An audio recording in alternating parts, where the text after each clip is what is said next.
Quiero que volvamos a la lectura de la liturgia del Nuevo Testamento, parte de esa lectura. Y vamos a hablar un poco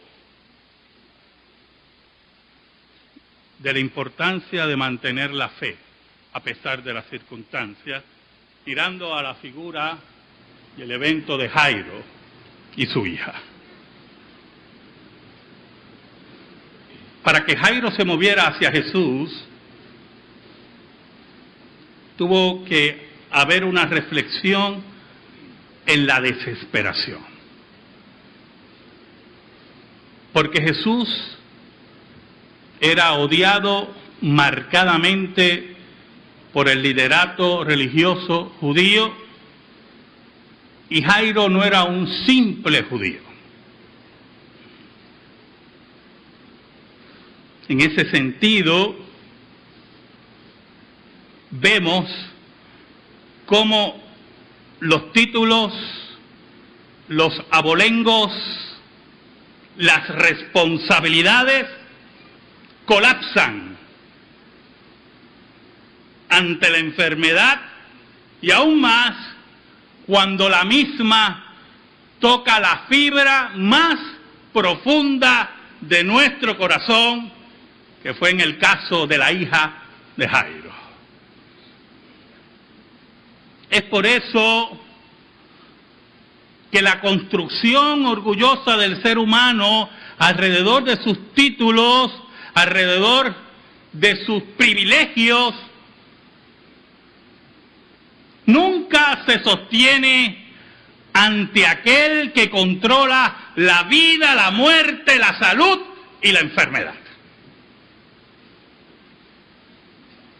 Los seres humanos son como la hierba del campo, como dice el salmista, que hoy está verde y mañana perece.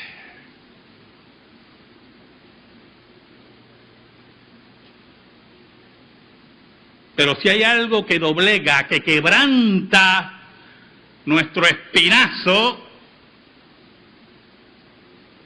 significa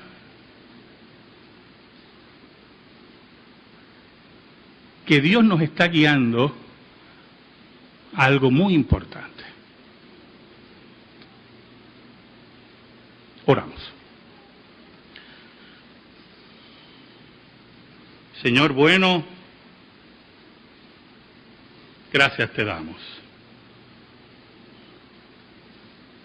porque en esta mañana nos permites predicar tu palabra. Como dice el Salmo 2, Señor, los pueblos se agitan. Nosotros no tenemos por qué agitarnos. Tú tienes el control. Escóndeme bajo la sombra de la cruz. Perdona mis profundos pecados. Y que tu palabra, por el poder del Espíritu Santo, llegue al corazón de tu pueblo. Que salve a aquellos que son tuyos y todavía no te conocen. Que redarguya a aquellos que ya están en el redil, para que sean hombres y mujeres, mejores cristianos, para los retos del futuro de tu iglesia. Que condenes a aquellos que han sido reprobados por tu palabra. Que no tengan excusa en el día final. Te lo pedimos, Señor, en el nombre de Cristo Jesús. Amén y amén. Versículo 22 dice: y vino uno de los principales de la sinagoga llamado Jairo, y luego que le vio se postró a sus pies. Saben, hermanos, de los evangelios sinópticos, Marcos tiene el relato más completo de estos eventos. No solamente el relato más completo del milagro de la hija de Jairo, sino también el relato más completo de la mujer de flujo de sangre. Y es interesante porque desde el punto de vista del problema sinóptico se pensaría que Marcos debiera resumir las historias.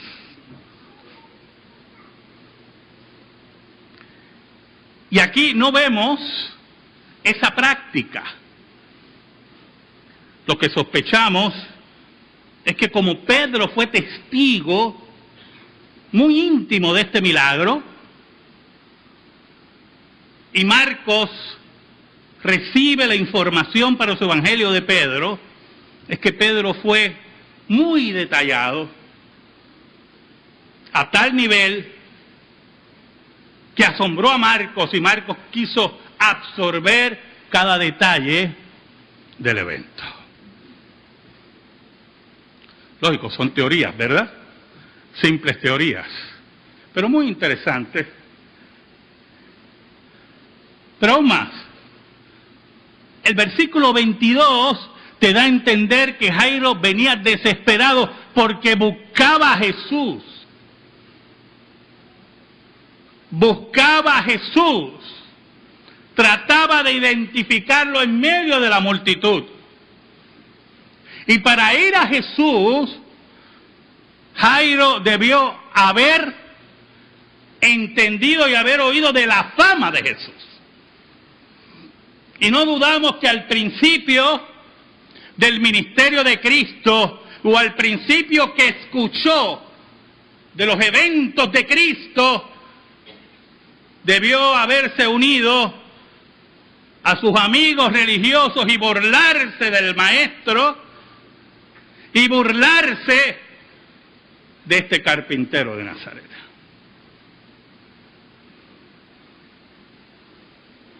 Por eso el versículo 22 dice, y vino uno de los principales de la sinagoga, llamado Jairo, y luego que le vio, el versículo, ¿verdad?, te da a entender que estaba en búsqueda desesperada, cuando lo vio. Entonces, no solamente era un simple judío, tampoco era un simple anciano de sinagoga. Era principal de la sinagoga.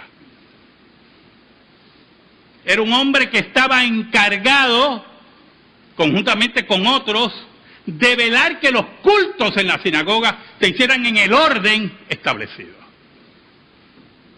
Era un tipo de superintendente en relación a varias sinagogas. Por lo tanto, Jairo tenía una posición y un prestigio muy elevado en la historia de Israel.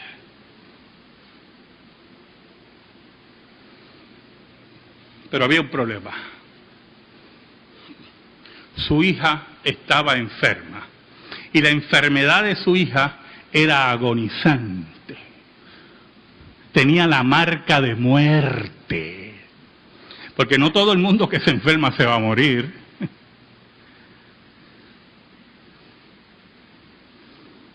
Pero este caso era interpretado como uno sin remedio. Es en ese momento que los abolengos, que los títulos, que las posiciones y las presiones de los amigos son nada.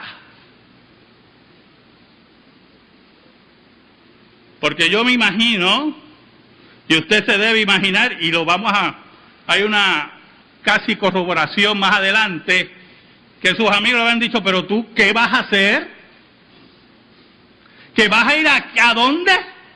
¿A ver a quién? Tú eres un principal de la sinagoga. Y Jairo no oía a nadie porque su dolor y su corazón estaba apretado por la pronta muerte de su hija. Pero hay un segundo aspecto en el versículo 22. Dice que luego que le vio, se postró a sus pies. Oh, hermano. Se postró el principal de la sinagoga a los pies del carpintero.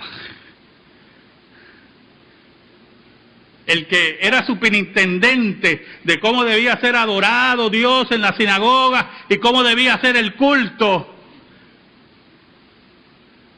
ante un bastardo, como creían los judíos que era Jesús.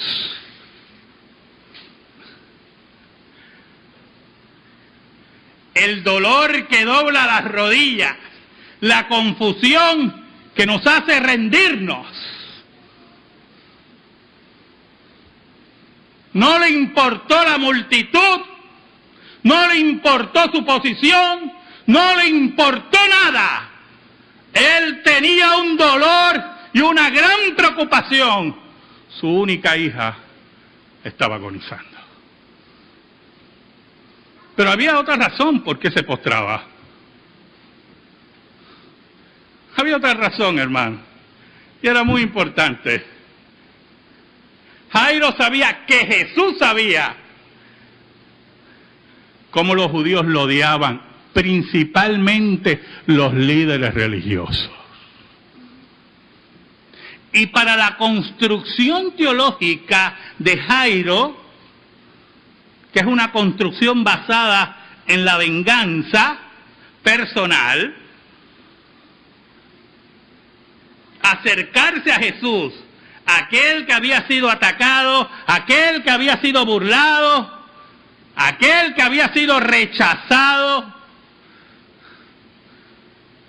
para él tenía que moverse a súplica, porque definitivamente no conocía el corazón del Maestro. Versículo 23 nos dice: y le rogaba mucho diciendo, mi hija está agonizando, ven y pon las manos sobre ella para que sea salva y vivirá. Mire qué cosa increíble este hombre.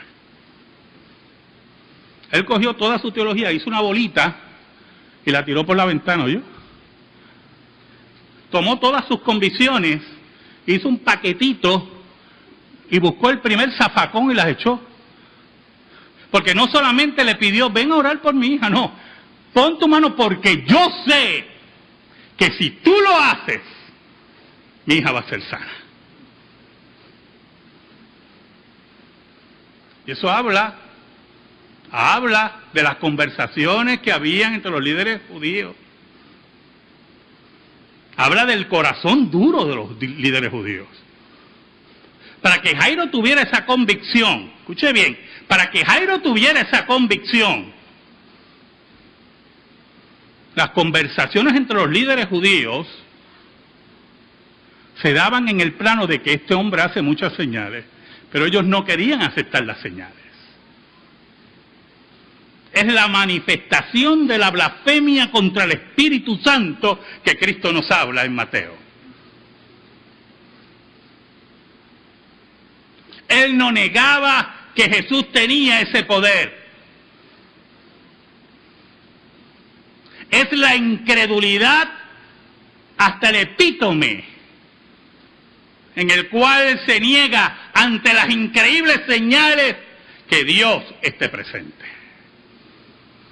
Por eso cuando Jairo se acerca, le dice, ven y pon tu mano y yo sé que mi hija salvará. Y era un gran ruego, humillado ante Jesús. Debe haber sido un espectáculo increíble ante la multitud. Jesús decidió salvar a la niña. Por eso el versículo 24, fue pues con él y le seguía una gran multitud y la apretaba. Y yo me imagino a Jairo, perdóneme, porque yo hubiera hecho así. Yo veo a Jairo a través de mí, ¿oye? Y pienso en mi hija. Yo me imagino a Jairo, avanza, avanza, avanza. ¡Sal en el medio! ¡Sal, sal, sal! Mi hija se muere. Pero había mucha gente, hermano. Y en medio de todo eso, aparece otra mujer. Ya no era la hija de Jairo. Era una mujer con una fe sencilla, pero decidida. Qué importante es esa fe, hermano. La fe sencilla, decidida. Muchas veces cuando complicamos nuestra fe, pensamos mucho en tomar decisiones. Porque vemos todos los ángulos, ¿verdad? Y todas las posibilidades. Hago esto, hago un análisis, olvídese, aquello es, si hago lo otro y sale esto por acá, pero si sale, no sale. Y a la larga nos paralizamos y no hacemos nada. Nada. Pero esa mujer tenía una fe sencilla y una conclusión, un análisis y una conclusión. Si toco el manto, ser sana. Mira qué fácil. Y no le importó las complicaciones, la multitud. Y que Jesús no estuviera atento a ella para el milagro. Porque otro, en una fe compleja, hubiera dicho, bueno, pero él me tiene que mirar, me tiene que tocar, y esta multitud, ay, yo no me atrevo. Todas esas estupideces que yo oigo algunas veces para predicar el Evangelio y para predicar la verdad. No era la fe sencilla, la fe robusta, porque una fe sencilla, resuelta, es una fe robusta. No se crea que las fe complejas son robustas, esas son las más débiles. Porque el que busca muchos caminos para la acción, es que en todos los caminos es un cobarde. Oiga, y ocurre ese gran milagro. Y lo terrible de ese milagro para Jairo es que detiene el camino de Jesús hacia su casa. Porque si usted lee el pasaje y estuvo atento a la lectura de la liturgia, no fue algo corto. Y yo me imagino a Jairo desesperado cuando ocurre el milagro y cuando ocurre el diálogo, desesperado. Mira el versículo 35. Mientras él aún hablaba, vinieron de casa del principal de la sinagoga, diciendo, tu hija ha muerto, ¿para qué molestas más al maestro?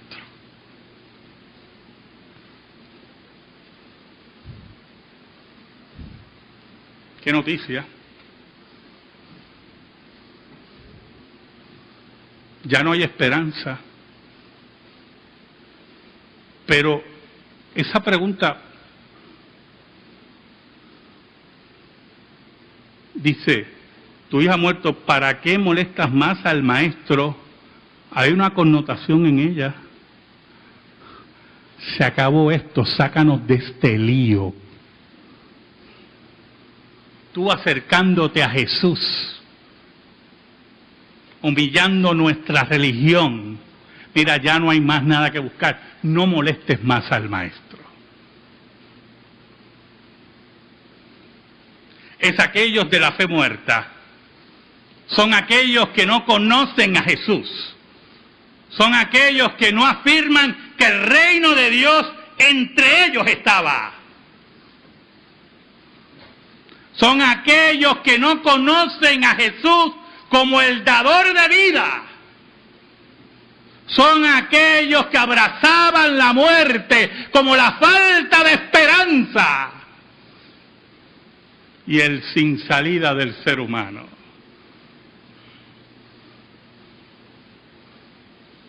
Y aquí entra lo que podríamos llamar el clímax en el versículo 36, porque el clímax no es la resurrección. El clímax es que cuando viene la adversidad, aquí nadie se puede rendir. Porque si decimos que Dios tiene el control de la adversidad, de la muerte, de la vida, de todos los hechos de la vida. El versículo 36 dice, pero Jesús luego que oyó lo que se decía, dijo el principal de la sinagoga, no temas, cree solamente. Y la construcción en griego es que mantengas tu fe firme, continua, que no mengue. No importa la adversidad, no importa que la muerte toque la puerta de tu vida, Dios tiene el control de la muerte. Perdóneme, tiene que usted tener una fe sencilla, bíblica, para que alguien le diga frente a la muerte, no temas, cree solamente. Es que suena como una burla. Es que suena como la declaración de los falsos maestros. No temas. Siempre me he preguntado por qué Jairo continuó. Jairo veía algo en Jesús que otros no veían. la única esperanza para su hija. No creo que veía más nada, yo. No lo veo después en ningún sitio. Posiblemente uno de los que votó a que Jesucristo fuera crucificado. No se habla más nada de él. Es que cuando buscamos a Dios por necesidad, solamente por necesidad, lo negamos por obligación a la larga, ¿oyó? Porque usted puede estar aquí porque sus hijos sean protegidos del mundo, porque usted puede estar aquí porque sus nietos sean protegidos, porque usted puede estar aquí por un sinnúmero de razones, pero si usted no está aquí por la principal razón, que es adorar al único Dios que gobierna su vida como Él le da la gana, lamentablemente tarde o temprano usted le va a dar la espalda. Versículo 37 nos dice: y no permitió que le siguiese nadie, sino Pedro, Jacobo y Juan, hermano de Jacobo. Marcos es el primero que cita este círculo íntimo de Jesús, de estas tres personas. Hasta el día de hoy nosotros no sabemos por qué había ese círculo íntimo.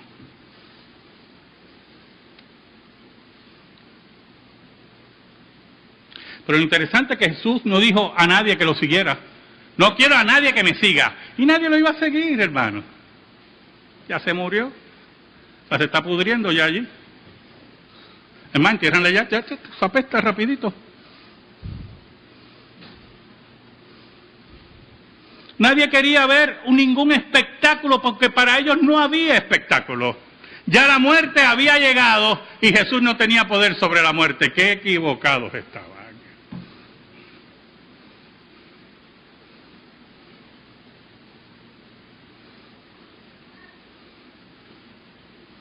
El versículo 38 nos dice: y vino a casa del principal de la sinagoga y vio el alboroto y a los que lloraban y lamentaban mucho. Nosotros hemos hablado varias veces en esta iglesia de ese versículo.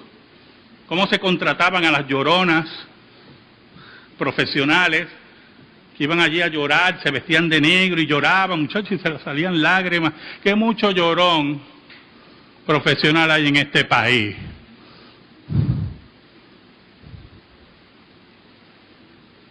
Lloran por cualquier cosa, principalmente los líderes sindicales de este país, que se enriquecen con sus uniones y están todo el tiempo llorando.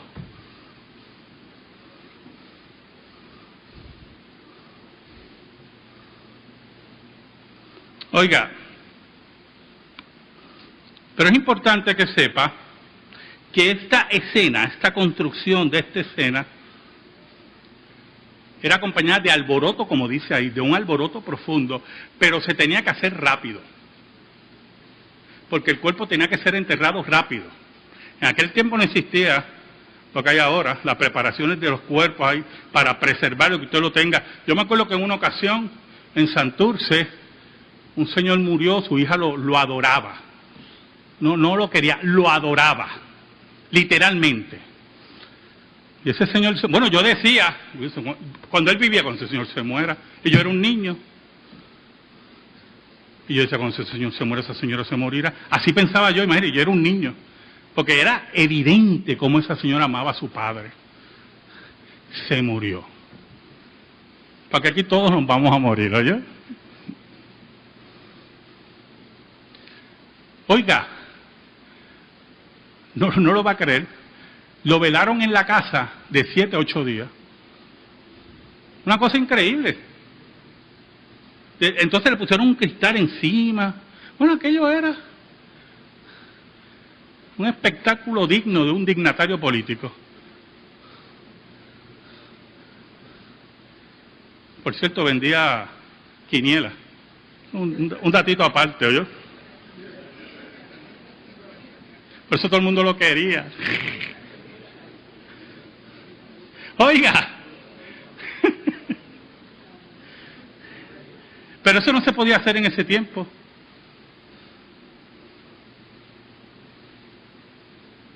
Los que saben aquí de eso, saben que el cuerpo en 24 horas ya, la descomposición es bien rápida. Por eso el alboroto tenía que ser continuo, rápido. Vamos a llorar mucho. Paguen. Y entrando, versículo 39, había un problema, que en medio del alboroto venía uno a poner el orden. Porque cuando hay alboroto, Jesús viene a poner el orden. Cuando hay falsa doctrina, Jesús viene a poner el orden. Cuando los pueblos se amotinan y se creen dueños de nuestras vidas o de ciertos colores, porque en última instancia el creador de los colores es Dios y es el único dueño de eso, Jesús viene a poner el orden.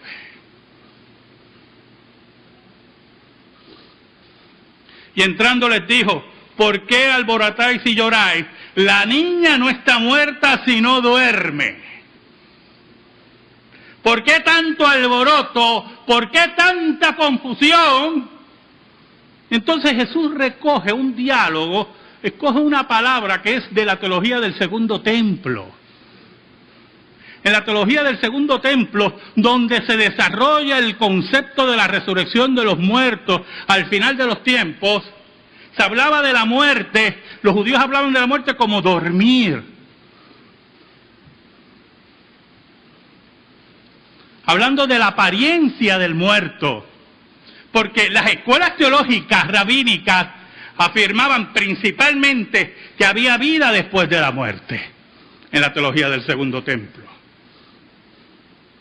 Y las complicaciones eran cómo explicar la vida después de la muerte.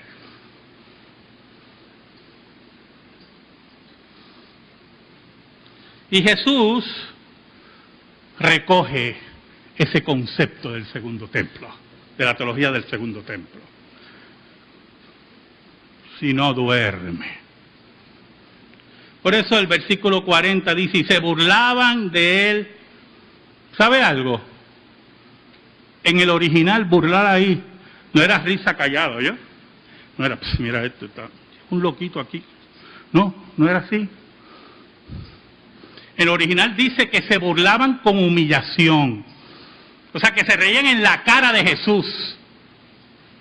Que le señalaban a Jesús: tú estás loco. Mira aquí, mira. Y lo humillaban. Y lo ridiculizaban. Esa es la imagen que hay en el original. Y eso nosotros lo tenemos que entender, hermano.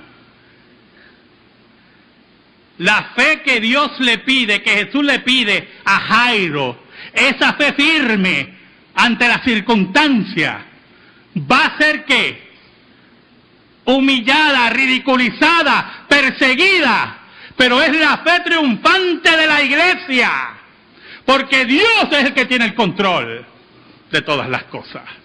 No importa quién intente ridiculizarnos, no importa quién intente perseguirnos, nuestra fe tiene que ser firme, robusta, no importando las circunstancias. Mas él, echando fuera a todos,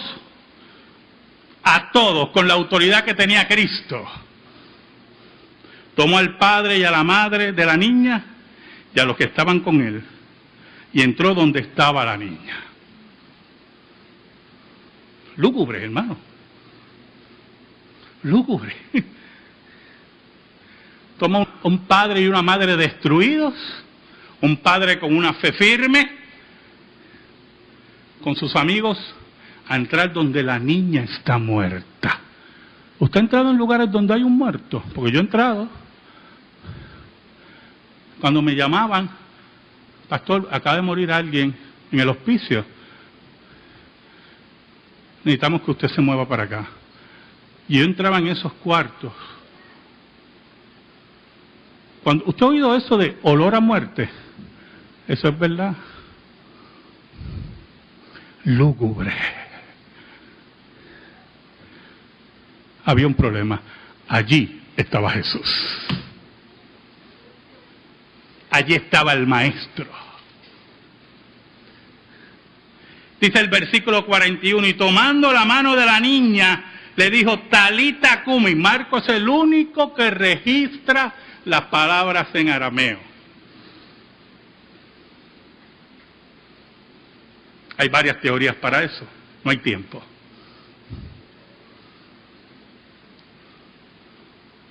Que traducido es, niña, a ti te digo, levántate.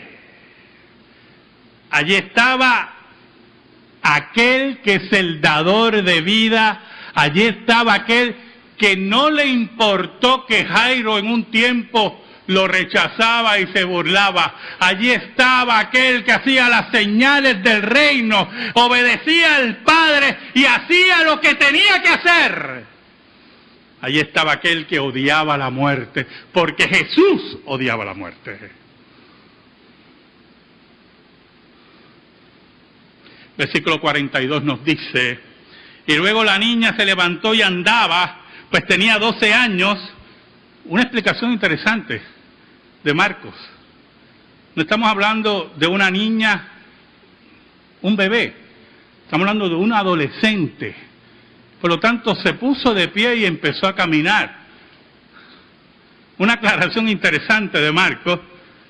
Y se espantaron grandemente. ¿Y usted cree quién se espantó? Jesús no. Jesús no. Cuando la muerte se retira, espanta a los seres humanos. Porque los seres humanos que no tienen a Dios tienen olor de muerte. Estaban maravillados y espantados por el milagro de Jesús. No te espantes, no te maravilles, cree en Jesús. El versículo 43 nos dice, pero él les mandó mucho que nadie lo supiese y dijo que se le diese de comer. Dos detalles importantes. Número uno, muy diferente a los milagreros de hoy con sus espectáculos. Imagínense que un milagrero de estos de ahora, mentiroso, burlón y ladrón, pudiera hacer un truco de resucitar a alguien. Bendito Señor. Pero como no pueden, ni podrán. ¿Usted sabe algo? Una vez yo estaba visitando una librería y un hermano que me conocía ya de lo que yo creía, me dice, mira Carlos, yo acabo de recibir un informe de unas resurrecciones en África. Y yo vengo y le digo, ¿y por qué en África? ¿Por qué no es en Nueva York? ¿Por qué no en California, que están todos? ¿Por qué en una selva de África, que solamente los monos y las cebras son los testigos? Y su contestación, su única contestación fue sacar la lengua y hacerme... Y yo, pero vean acá, yo me riendo, ¿verdad? Un buen hermano, un buen hermano. Ignorante, pero un buen hermano. Y yo lo llamo, ven acá, pero riéndome, ven acá, pero yo quiero que tú analices lo que te estoy diciendo. ¿Por qué tiene que ser por allá? ¿Por qué los monjes budistas que dicen que levitan siempre es en el Tíbet por allá que nadie puede llegar? Porque todo eso es embuste, hermano. Todo eso es mentira. Aquí está uno que podía ganar la fama y dice, no, esto no es un espectáculo para nadie. Yo no necesito ahora que los judíos me persigan y me quieran matar aquí. Mi hora no ha llegado. Mi hora no ha llegado. Y no necesito más fama que obedecer a mi Padre que está en los cielos. Pero el segundo aspecto es muy interesante y es el cuidado que tenemos que tener, hermano. Ningún milagro sustituye a la responsabilidad. ¿Oyó, hermano? Denle de comer a la niña. ¿Cuántas horas ha estado sin comer, por la enfermedad y después por la muerte. Denle de comer a la niña. Este es el Dios que nosotros servimos. El Dios que tiene cuidado de los detalles, pero que el Dios que nos invita como a Jairo: no temas, solo cree, solo cree. Amén. Gracias te damos, Señor. Y te pedimos, Señor, en el nombre de Cristo, que esta palabra quede impregnada en nuestra vida. En el nombre de Jesús. Amén y amén. Estamos en meditación, hermano.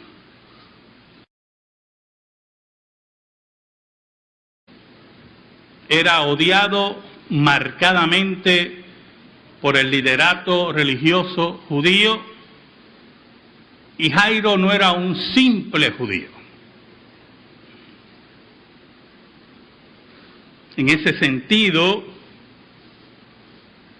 vemos cómo los títulos, los abolengos, las responsabilidades colapsan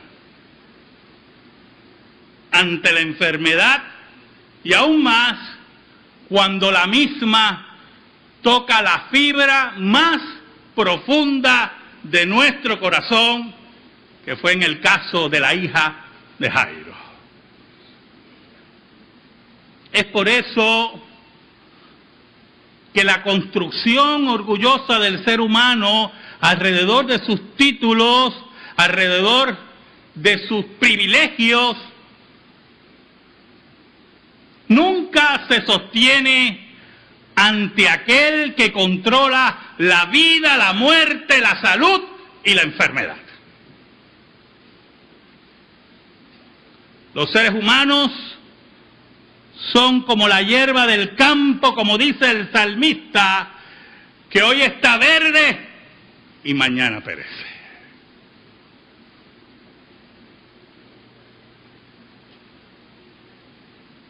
Pero si hay algo que doblega, que quebranta nuestro espinazo, significa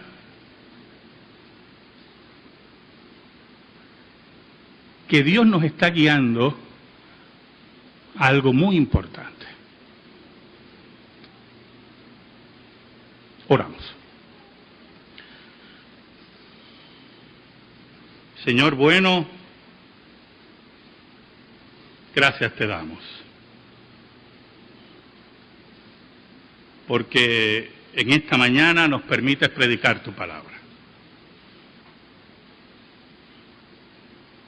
Como dice el Salmo 2, Señor, los pueblos se agitan. Nosotros no tenemos por qué agitarnos. Tú tienes el control. Escóndeme bajo la sombra de la cruz. Perdona mis profundos pecados. Y que tu palabra, por el poder del Espíritu Santo, llegue al corazón de tu pueblo. Que salve a aquellos que son tuyos y todavía no te conocen. Que redarguya a aquellos que ya están en el redil, para que sean hombres y mujeres, mejores cristianos, para los retos del futuro de tu iglesia. Que condenes a aquellos que han... Quiero que volvamos a la lectura de la liturgia del Nuevo Testamento, parte de esa lectura. Y vamos a hablar un poco de la importancia de mantener la fe a pesar de las circunstancias, mirando a la figura y el evento de Jairo y su hija. Para que Jairo se moviera hacia Jesús, tuvo que haber una reflexión en la desesperación. Porque Jesús